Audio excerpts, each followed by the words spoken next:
Sir നമസ്കാരം. നമസ്കാരം. കേരളത്തിലെ തെരഞ്ഞെടുപ്പ് കഴിഞ്ഞു, വോട്ടെണ്ണൽ ഇനിയും പൂർത്തിയായിട്ടില്ല. ആരൊക്കെയാണ് ഇലക്ട്രോണിക്സ് വോട്ടിംഗ് മെഷീനിൽ ആർക്കൊക്കെ അനുകൂലമായി എങ്ങനെയൊക്കെയാണ് വോട്ട് രേഖപ്പെടുത്തിയത് എന്നറിയില്ലെങ്കിലും കേരളത്തിലെ കോൺഗ്രസ്സുകാർ സത്യപ്രതിജ്ഞയ്ക്ക് വേണ്ടി ഒരുങ്ങുന്നു. അവർ മുഖ്യമന്ത്രി കുപ്പായം പലരും അടിച്ചു വച്ചിരിക്കുന്നു. ആ കുപ്പായം ഇടാൻ ആർക്കാണ് യോഗം എന്നുള്ളത് മാത്രം ഇപ്പോൾ അറിയില്ല. ഇനിയിപ്പോൾ കുപ്പായമെല്ലാം അടിച്ച് കൃത്യമായി തീയതി കാത്തിരിക്കുമ്പോൾ മണ്ണും ചാരിയുന്നവൻ പെണ്ണും കൊണ്ടുപോയി എന്ന് പറയുന്നത് പോലെ വീണ്ടും മുഖ്യമന്ത്രിയായി പിണറായി വിജയൻ തന്നെ ഭരണം അധികാരത്തിൽ വരുമോ എന്നുള്ളതും അറിയില്ല. ജനം ഏത് രീതിയിലാണ് വിധി എഴുതി വെച്ചേക്കണമെന്നുള്ളത് നമുക്ക് ആർക്കും അറിയില്ല. എങ്കിലും കോൺഗ്രസിൻ്റെ ഒരു കാത്തിരിപ്പ് എന്താണെന്ന് വെച്ചാൽ, കഴിഞ്ഞ 10 വർഷക്കാലത്തെ പിണറായി വിജയന്റെ ദുർഭരണത്തിന് എതിരെ ജനം വിധി എഴുതിയിട്ടുണ്ട്. അത് കോൺഗ്രസ്സുകാർ മാത്രമല്ല, നിഷ്പക്ഷരായ രാഷ്ട്രീയാവബോധമുള്ള കേരളീയർ വിധി എഴുതിയിട്ടുണ്ട്. അതുപോലെ തന്നെ യഥാർത്ഥ കമ്മ്യൂണിസ്റ്റുകളായ ആളുകൾ, കമ്മ്യൂണിസം കേരളത്തിൽ നിലനിൽക്കണമെങ്കിൽ പിണറായി വിജയൻ ഈ രംഗം വിട്ടൊഴിഞ്ഞു പോകണം, അതുകൊണ്ട് തന്നെ കോൺഗ്രസിന് അനുകൂലമായി അവരും വോട്ട് ചെയ്തിട്ടുണ്ട്. ഈ ഒരു പ്രതീക്ഷയിലാണ് കോൺഗ്രസ് ഭരണം കിട്ടും എന്നുള്ള ധാരണയിലിരിക്കുന്നതും മുഖ്യമന്ത്രി സ്ഥാനത്തെ ചൊല്ലി അടി നടക്കുന്നു എന്ന് കേൾക്കുന്നതും. ഇവിടെ എനിക്ക് പറയാനുള്ളൊരു കാര്യം, കേരളത്തിൽ മുഖ്യമന്ത്രി ആരായിരിക്കണം എന്ന നിലയിൽ ഒരു സമവായത്തിൽ എത്തിച്ചേരാൻ സാധിക്കാതെ വന്നാൽ, അതായത് AICCയുടെ വക്താവായ KC വേണുഗോപാൽ മുഖ്യമന്ത്രി സ്ഥാനത്തിന് താല്പര്യം കാണിച്ചു നിൽക്കുന്നു, കേരളത്തിലെ മുതിർന്ന നേതാവായ രമേശ് ചെന്നിത്തല മുഖ്യമന്ത്രി പദത്തിന് ആഗ്രഹം കൂറി നിൽക്കുന്നു, പ്രതിപക്ഷ നേതാവായ VD സതീശൻ കേരളത്തിൽ 10 വർഷത്തിന് ശേഷം UDFന് അധികാരത്തിൽ കൊണ്ടുവരുവാൻ വേണ്ടി അശ്രാന്തം പരിശ്രമിച്ച ആളെന്ന രീതിയിൽ അദ്ദേഹം മുഖ്യമന്ത്രി സ്ഥാനത്തിന് അർഹനാണ് എന്ന രീതിയിൽ VD സതീശനും നിൽക്കുന്നു.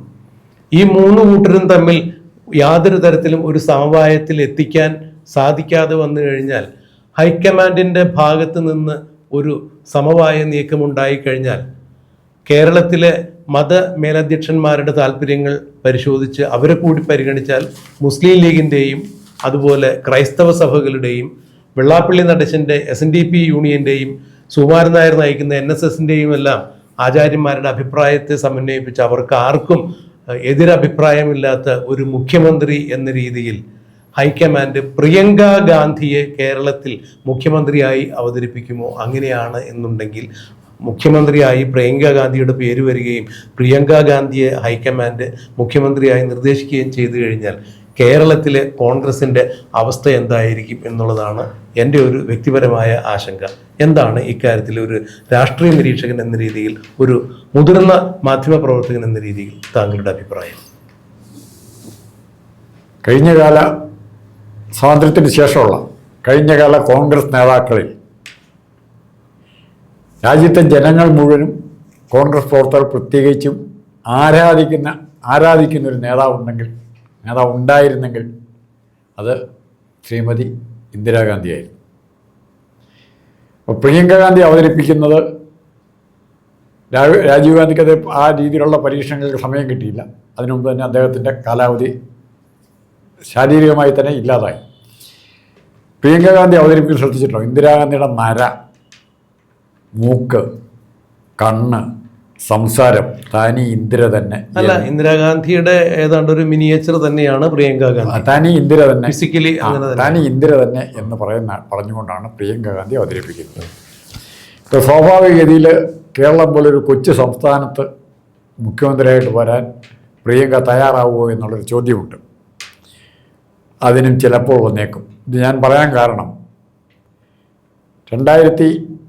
കഴിഞ്ഞ പാർലമെൻറ്റിൽ, അതിന് മുമ്പത്തെ പാർലമെൻറ്റ് തെരഞ്ഞെടുപ്പിൽ കോൺഗ്രസ് ദയനീയമായി തോറ്റു. പല സ്ഥലത്തും തോറ്റു. പ്രതിപക്ഷത്തിന് ഇരിക്കാനുള്ള അംഗസംഖ്യ പോലും കോൺഗ്രസിന് ഇല്ലാത്ത സമയം.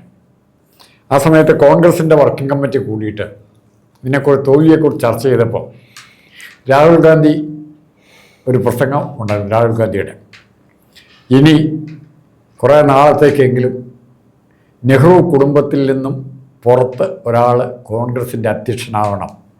അതിൻ്റെ ഫലമായിട്ട് അവസാനം കാർഗയാണ് ഉണ്ടായത്. ആ സമയത്ത് അതുകൊണ്ട് ഞാൻ ഇപ്പോൾ കോൺഗ്രസ് പ്രസിഡന്റ് സ്ഥാനം രാജിവെക്കുന്നു. രാഹുൽ ഗാന്ധി രാജിവെക്കുകയും ചെയ്തു. ഇനി രണ്ടാമത് വേറൊരു കാര്യം, രാഹുൽ ഗാന്ധി രാജിവെക്കണം എന്ന് പറഞ്ഞ് ഇതിനെ ഒരു ഡയലോഗൂടെ പറഞ്ഞു. നമ്മുടെ സംഘടനയുടെ തോൽവിക്ക് കാരണം പേരെടുത്ത് പറഞ്ഞെന്നാണ് പറഞ്ഞത്. ഈ മുറിയിൽ ഇരിക്കുന്ന പലരും, ഈ ഹോളിലിരിക്കുന്ന പലർക്കും പങ്കാളിത്തമുണ്ട്.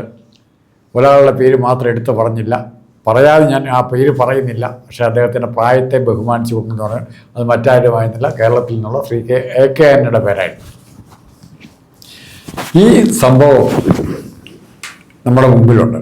നാളെ തർക്കം വന്നാൽ അപ്പോൾ ആരെങ്കിലും പറയും AK ആന്റണി, അതുപോലെ ചെറിയാമ്പലിപ്പോ അങ്ങനെയുള്ള ആരെങ്കിലും കയറി പറയും, എന്നോ MM വേണേൽ പറയും, ബെന്നി ബെഹനാനെ പറയാം. ഇതിൻ്റെ അകത്ത് അധികാരത്തിൽ പങ്കാളിത്തം കിട്ടാൻ സാധ്യതയില്ലാത്ത വേറെ ഒരുപറ്റം നേതാക്കളുണ്ട്, MP മാരായിപ്പോയവരുണ്ട്. അവരൊക്കെ ഇവിടെ പറയാം എന്തുകൊണ്ട് ഇപ്പോൾ വേണുഗോപാലിന് നാളെ മുഖ്യമന്ത്രിയാകാൻ പറ്റുന്നില്ല, സതീശൻ വേണോ പ്രിയങ്ക ഗാന്ധി വേണോ എന്നൊരു ചോയ്സ് വന്നാൽ എല്ലാവരെയും കൂടെ ഒരുമിച്ച് വെട്ടിക്കളയാൻ പറ്റുന്ന ഏറ്റവും നല്ല ആയുധം പ്രിയങ്കയാണ്.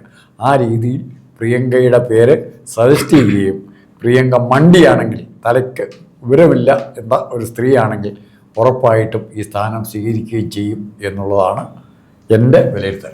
സാർ, അതിൽ രണ്ട് കാര്യമുണ്ട്. ഒന്ന്, സാറ് പറഞ്ഞതുപോലെ പ്രിയങ്ക ഗാന്ധിയെ സംബന്ധിച്ചിടത്തോളം ഇന്ത്യയിലെ ഈ ഒരു കൊച്ചു സംസ്ഥാനത്തിൻ്റെ മുഖ്യമന്ത്രി ആയിരിക്കില്ല അവരുടെ രാഷ്ട്രീയ ലക്ഷ്യം. അല്ലെങ്കിൽ രാഷ്ട്രീയപരമായി പാർലമെൻ്ററി മോഹത്തിൽ അധികാരം തന്നെയാണല്ലോ. അപ്പോൾ ഒരു കേരളം പോലുള്ള ഒരു ചെറിയ സംസ്ഥാനത്തിൻ്റെ മുഖ്യമന്ത്രി കസേര എന്നതിലുപരി ഭാരതത്തിൻ്റെ പ്രധാനമന്ത്രി കസേര തന്നെ ആയിരിക്കണം അവർ താല്പര്യപ്പെടുക. അത് രണ്ടായാലും മാറ്റിവെക്കുക. പക്ഷേ പ്രിയങ്ക ഗാന്ധിയെ പാർലമെൻറ്റിൽ നിന്ന് അല്ലെങ്കിൽ ഭാരതത്തിൻ്റെ പാർലമെൻറ്റിൽ നിന്ന് മാറ്റി നിർത്തുക എന്നുള്ളത്, ലോക്സഭയിൽ നിന്ന് മാറ്റി നിർത്തുക എന്നുള്ളത് മറ്റാരേക്കാൾ കൂടുതൽ രാഹുൽ ഗാന്ധിക്കായിരിക്കും താല്പര്യം എന്ന് തോന്നുന്നു. കാരണം രാഹുൽ ഗാന്ധിയുടെ പാർലമെന്റിലുള്ള പ്രകടനവും ഇക്കഴിഞ്ഞ ദിവസം വനിതാ സംവരണ ബില്ലിനെ കുറിച്ച് പ്രിയങ്ക ഗാന്ധി അമിത്ഷായുടെ പേരെടുത്ത് പറഞ്ഞുകൊണ്ട് അമിത്ഷായെ പ്രശംസിക്കുന്ന രീതിയിൽ വളരെ കാര്യമായി പരിഹസിക്കുകയുണ്ടായി. അതായത് ചാണക്യൻ ജീവിച്ചിരുന്നെങ്കിൽ അദ്ദേഹം താങ്കളുടെ ഈ കൗടില്യത്തിന് മുന്നിൽ ശിരസ് നമിച്ചേനെ എന്നാണ് പ്രിയങ്ക ഗാന്ധി അമിത്ഷായെ കളിയാക്കിക്കൊണ്ട് പറഞ്ഞത്. അമിത്ഷാ അത് കേട്ട് ചിരിക്കുകയും ചെയ്തു. അപ്പോൾ രാഹുൽ ഗാന്ധി പാർലമെന്റിൽ പലപ്പോഴും സംസാരിക്കുമ്പോൾ അത്രത്തോളം ആർജവും കരുത്തൊന്നും നമ്മൾ കണ്ടിട്ടില്ല എന്നുണ്ടെങ്കിൽ, പ്രിയങ്ക ഗാന്ധി മറ്റാർക്കും ഒരു ഭീഷണിയായില്ലെങ്കിലും രാഹുൽ ഗാന്ധിക്ക് ഒരു പാർലമെന്റേറിയൻ എന്ന രീതിയിൽ വലിയ ഭീഷണി ഉയർത്തും. അങ്ങനെയെങ്കിൽ പ്രിയങ്ക ഗാന്ധിയെ അവിടെ നിന്ന് മാറ്റേണ്ടത് രാഹുൽ ഗാന്ധിയുടെ വലിയ ആവശ്യമാണ്. ഇതുകൂടി മുന്നിൽ കണ്ടുകൊണ്ട് രാഹുൽ ഗാന്ധിക്ക് താല്പര്യമുള്ള ആരെങ്കിലും, അഥവാ രാഹുൽ ഗാന്ധി തന്നെ കേരളത്തിൽ മുഖ്യമന്ത്രി പദത്തിൽ ഒരു സമവായം കണ്ടെത്താൻ പറ്റാത്ത സാഹചര്യത്തിൽ, എന്നാൽ പ്രിയങ്ക ഗാന്ധി മുഖ്യമന്ത്രി ആകട്ടെ എന്നൊരു നിർദ്ദേശം വയ്ക്കുകയാണെങ്കിൽ മുസ്ലിം ലീഗിനെ സംബന്ധിച്ചിടത്തോളം അവർക്ക് ഉപമുഖ്യമന്ത്രി സ്ഥാനം ഏതാണ്ട് ഉറപ്പായിട്ടുണ്ട്. അവർ പ്രിയങ്ക ഗാന്ധി നേതൃത്വത്തിൽ വരികയാണെങ്കിലും മുസ്ലിം ലീഗിനെ സംബന്ധിച്ചിടത്തോളം വലിയ അസ്വാരസ്യങ്ങൾ ഉണ്ടാകില്ല. മാത്രമല്ല, പ്രിയങ്ക ഗാന്ധിയാണ് മുഖ്യമന്ത്രി കസേര എങ്കിൽ മുസ്ലിം ലീഗ് ഉപമുഖ്യമന്ത്രി സ്ഥാനത്തുണ്ടെങ്കിൽ അവർക്ക് കാര്യങ്ങൾ എക്സിക്യൂട്ടീവ് ചെയ്യാൻ വലിയ ബുദ്ധിമുട്ടുണ്ടാവില്ല എന്നുള്ളതാണ് മനസ്സിലാക്കാൻ കഴിയുക. അതുപോലെ തന്നെ ഇപ്പോൾ സാധാരണഗതിയിൽ രാജ്യത്തിൻ്റെയോ അല്ലെങ്കിൽ സംസ്ഥാനത്തിൻ്റെയുള്ള പരമാധികാരിയായി മുഖ്യമന്ത്രിയായോ പ്രധാനമന്ത്രിയായോ ആരെങ്കിലുമൊക്കെ അധികാരത്തിൽ വരുമ്പോൾ സാമുദായിക നേതാക്കന്മാരുടെയും മറ്റും അഭിപ്രായങ്ങൾ ആരായുന്നൊരു പൊതു പരിപാടിയുണ്ട്. അത്തരം ഒരു പൊതുപരിപാടിയുടെ സാമാന്യ മര്യാദയുടെ അടിസ്ഥാനത്തിൽ ഒരു കണക്കെടുപ്പ് നടത്തുകയാണെങ്കിൽ തീർച്ചയായും കേരളത്തിലുള്ള മതമേലധ്യക്ഷന്മാർക്കും, അതായത് ഇസ്ലാമിക സംഘടനകൾ ഉൾപ്പെടെയുള്ളവർക്കും അതുപോലെ മറ്റ് ഹൈന്ദവ സംഘടനകൾക്കുമെല്ലാം പ്രിയങ്ക ഗാന്ധി അവർ അസ്പർശതയുള്ള നേതാവല്ല. തീർച്ചയായും അവര് സോണിയാഗാന്ധിയുടെ മകൾ. അതെ, അല്ല, പ്രിയങ്ക ഗാന്ധി ഇപ്പം നേരത്തെ ഈ ചർച്ചയുടെ ആമുഖത്തിൽ താങ്കൾ തന്നെ സൂചിപ്പിച്ച പോലെ ഇന്ദിരാഗാന്ധിയുടെ പ്രതിരൂപമായിട്ടൊക്കെ കാണാൻ ഒരുപക്ഷെ ആളുകൾക്ക് സാധിച്ചേക്കാം. അങ്ങനെ തന്നെ ഒരു കാരണവശാൽ ഇപ്പോൾ രാജീവ് ഗാന്ധിയുടെ മകൾ, ഇന്ദിരാഗാന്ധിയുടെ കൊച്ചുമകൾ, നെഹ്റുവിൻ്റെ കുഞ്ഞ്, ഏറ്റവും കൊച്ചു മകൾ എന്ന രീതിയിലെല്ലാം വലിയ പരിഗണന കൊടുത്ത് തീർച്ചയായും അത്തരത്തിലൊരു അഭിപ്രായ സമന്വയം ഉണ്ടാകുകയാണെങ്കിൽ തീർച്ചയായും ഒരു വെടിക്ക് രണ്ട് പക്ഷി എന്ന രീതിയിൽ രാഹുൽ ഗാന്ധിക്ക് ആ കാര്യം സാധിച്ചെടുക്കാൻ സാധിക്കും.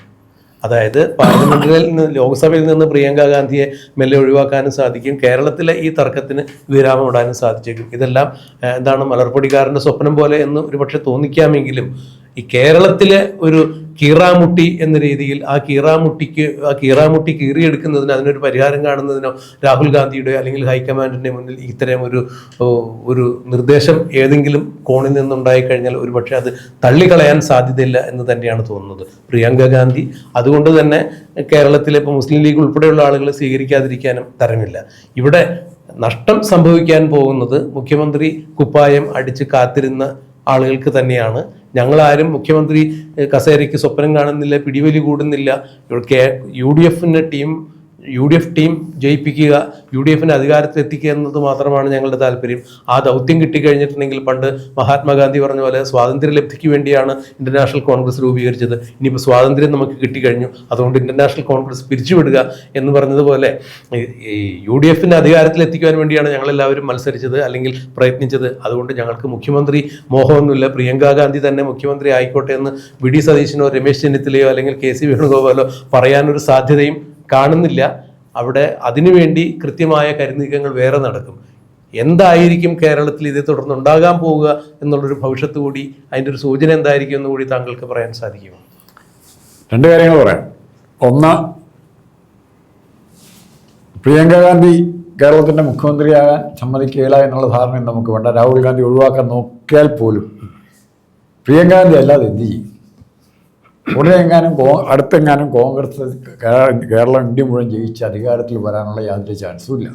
ഇനി ഇവരുടെ സ്വന്തം സംസ്ഥാനം ഉത്തർപ്രദേശിൽ അവിടെ പോയി ജയിച്ച് മുഖ്യമന്ത്രിയാകാനുള്ള ചാൻസ് ഇല്ല. അപ്പോൾ ഉള്ളതിൽ നല്ലത് ഇന്ത്യ മുഴുവൻ അറിയപ്പെടുന്ന നേതാവാണ്, ദേശീയ നേതാവാണ്. പണ്ട് ജ്യോതിബാസുവിനെ പറ്റി പോലെ ചരിത്രപരമായ ഒരു മണ്ടത്തരത്തിലേക്ക് അവർ നീങ്ങാൻ സാധ്യത കുറവാണ്. ആൻഡമാൻ നിക്കോബറും കേരളവും ഇന്ത്യയുടെ ഭാഗങ്ങളാണ്, രണ്ടും എനിക്ക് ഒരുപോലെയാണ്. അതുകൊണ്ട് ഞാൻ കേരളത്തിൽ മത്സരിക്കുന്നു, ഇവിടെ വന്നു. പിന്നെ അവർക്ക് വീണ്ടും പറയാം, രാഹുൽ ഗാന്ധിക്ക് ഇല്ലാത്തൊരു കണക്ഷൻ കൂടെ ഉണ്ട് കേരളമായിട്ട്. അവരുടെ ഭർത്താവ് റോബർട്ട് ഭദ്ര വലിയ ഓട് കച്ചവടക്കാരനാണ്. ഈ മാന്നാർ എന്നൊക്കെ പറഞ്ഞിട്ട് കേരളത്തിലെ ഏറ്റവും കൂടുതൽ ഓട് ബിസിനസ്, വ്യാപാരം, വിളക്ക്, വിഗ്രഹങ്ങളൊക്കെ കച്ചവടം ചെയ്യുന്നൊരു സ്ഥലമാണ് മാന്നാർ. അവിടെ പല പ്രാവശ്യം വരാറുള്ള ആളാണ്. കേരളത്തിൽ ഒത്തിരി ബന്ധങ്ങളുണ്ട് അദ്ദേഹത്തിന്, ബിസിനസ് ബന്ധങ്ങളും അല്ലാത്ത ബന്ധങ്ങളും ഉണ്ട്. അപ്പോൾ ഉറപ്പായിട്ടും പ്രിയങ്ക ഗാന്ധിയുടെ മുമ്പിൽ വലിയൊരു പ്രലോഭനം കൂടിയാണ്. രാഹുൽ ഗാന്ധി സ്വയം ഒഴിവാക്കണ്ട. അല്ല, കേരളത്തിന് സുപരിചിത നമ്മുടെ എന്താണ് വയനാട്ടിൽ നിന്നുള്ള എം പിയാണ്.